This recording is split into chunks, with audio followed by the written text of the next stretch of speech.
Present ఎర్రవరంలో ఈ విధంగా అయితే ఉంది. మీరు చూస్తున్నారు కదా! మొన్న వరదలకి చాలా అయితే ఇబ్బందయింది ఇక్కడ. ఆహ్, ఇక్కడ ఉన్న ప్రజెంట్ సిట్యుయేషన్ ఏందంటే అరే చూడండి మన గుడి, మొహం కాళ్ళు గుడి కడుక్కోవాలంటే సగం ఎట్లా? అయితే అయిపోయింది. గర్భగుడి అనమాట. గర్భగుడి అయితే సగం పైగా అయితే కట్టేశారు. పైన ఇంకా ప్రాకారం లేపడమే ఆల్మోస్ట్ గుడి పైదాకా వచ్చేసింది. ఇక మొన్న వరదల వల్ల ఏందంటే చాలా ఇబ్బంది అయి ఉంటుంది. కొద్దిగా ఇబ్బంది అయితే పడ్డారు.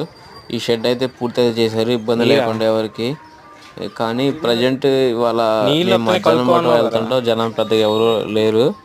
చాలా ఫ్రీగా అయితే దర్శనం అయితే అయింది మాకు. ఇలా అయితే దర్శనం చేసుకున్నాం ఈజీగా. అంటే అంత ఒత్తిడిగా కాకుండా చాలా ప్రశాంతంగా అయితే దర్శనం జరిగింది. ఇంకా అన్నదానాలు చేస్తూనే ఉన్నారు. ఎంతమంది వచ్చినా మేము 3:30కి ఏమో వెళ్ళాము. 3:30, 4కి వెళ్ళాము. అప్పుడు కూడా ఇంకా భోజనాలు అనేవి పెడుతూనే ఉన్నారు. నిత్యాన్నదానం లాగా గుడి చూశారు కదా! అలా అయితే ఉంది. పక్కనే భోజనాలు అయితే పెడుతున్నారు.